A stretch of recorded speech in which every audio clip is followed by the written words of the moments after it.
There is a seat inside you that has been empty your whole life. Or rather, it has never been empty. Someone else has been sitting in it. The Stoics had a name for that seat. The ruling faculty, the bench from which the verdicts on your worth get handed down. You have spent years either obeying whoever sits there, or fighting them, and it has never once occurred to you that the seat could be yours. The Stoics built an entire way of living on a single quiet claim, that the seat is yours, and always was, and that taking it is the only freedom there is. 17 centuries ago, Lucius had learned this the long way. He had recognized the cruel voice as his dead father's, still judging. He had tried to throw it off by becoming its opposite, and learned that defiance is just obedience shouting. Two roads, both dead ends. And standing at the end of the second one, exhausted, he finally understood that he had never tried the third thing, the only thing that was ever going to work. He had never simply sat down in the seat himself. It sounds easy when you say it. It is the hardest thing a person ever does. Because to govern yourself from inside, you have to do something that feels, at first, like arrogance. You have to become the authority you have spent your whole life answering to. And the moment Lucius approached that seat, a question rose up to stop him, in the old familiar tone. Who are you to judge? Who are you to decide what is right, what is enough, when to rest and when to push? You, who have failed so often, by a standard you did not even set. That question is the introject's last defense. It cannot keep you obedient anymore, and it cannot keep you rebelling, so it tries to keep you from sitting down at all. It tells you that authority belongs to someone harder, older, more certain than you. Anyone but you. But here's what Lucius came to see. He was not unqualified. He was simply unpracticed. He had handed the work of judgment to someone else so early and so completely that he had never developed the muscle. The authority was always his. He had just never used it. So he began clumsily to assemble a court of his own. It did not start with grand declarations of freedom. Those he now knew were just the mutiny wearing better clothes. It started small, in ordinary choices, where once he would have asked, "What would my father say?" and then in his rebel years asked, "How do I defy what my father would say?" He now tried a third question, and it felt strange in his mouth. What do I, looking honestly at this, actually judge to be right here? At first, the answers came out thin and uncertain. He had no practice trusting them. The old voice mocked everyone, and a colder fear sat underneath the mockery. The fear that if he took the harsh judge off the bench, he would simply go slack. He remembered the uncle, the one who fled and drank and died proving a point, and he thought, maybe the cruelty was load-bearing. Maybe without it I fall apart. This is the fear that keeps more people obedient than any chain. The belief that the harshness is the only thing holding them upright. But it is not true, and the Stoics knew exactly why. Marcus Aurelius, who ruled an empire and judged himself more strictly than he judged any subject, wrote that the mind which governs itself, the ruling faculty, kept its own master, is a citadel. There is nothing stronger, he said, into which a man can retreat and stand unassailable.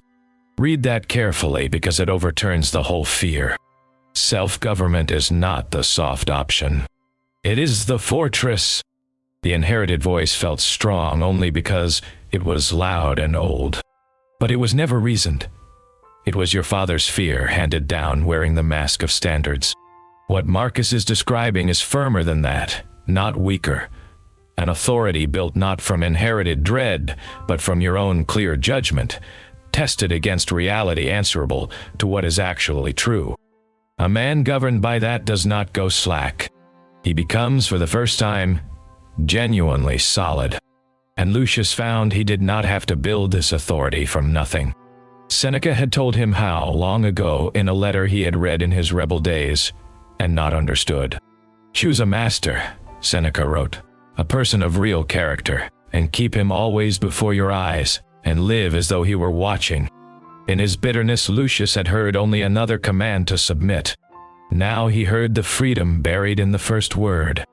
Choose side. Not the judge handed to you by birth, but a pattern you select on purpose, because you have weighed him and found him good.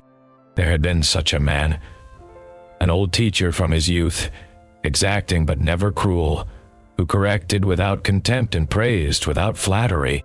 Lucius had admired him quietly for years. So he did what Seneca said.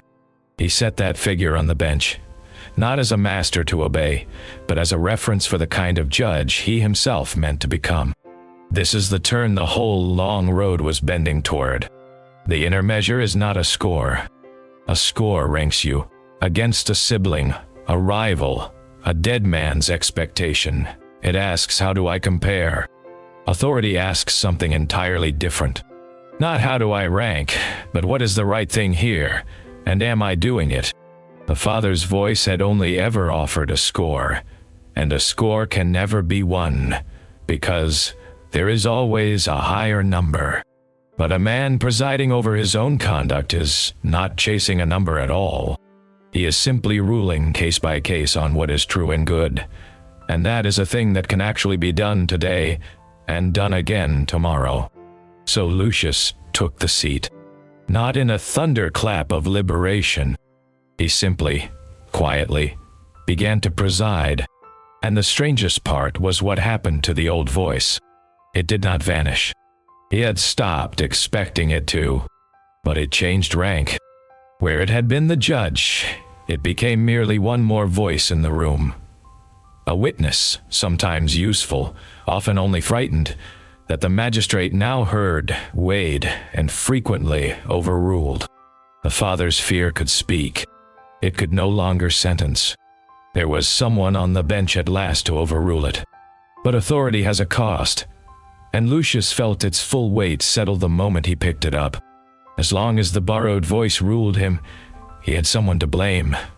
For his smallness, his caution, the unlived parts of his life. The day he took the seat, that excuse died. Every choice from here was his, ruled on by him, answerable to no one but his own judgment. He could not hide behind obedience, and he could not hide behind rebellion. He had to own his life fully as its author. That is heavier than any inherited rule. It is also the only thing that was ever worth carrying. What changed in Lucius did not look like triumph, because by now you know this series does not end in triumph. It ended in something quieter and far more durable. One evening a decision came to him, a small one, the kind he had spent his whole life clearing with a voice that was not his. And the old judgment arrived, on time, in its hard, certain tone, telling him what he must do. Lucius heard it out. He did not flinch from it, and he did not spite it. He weighed it against what he himself, presiding, judged to be right. And then, calmly, the way a magistrate sets aside a clerk who has overstepped, he ruled the other way. He took up a tablet, and in his own hand he wrote the decision down. Not his father's. Not his father's opposite. His.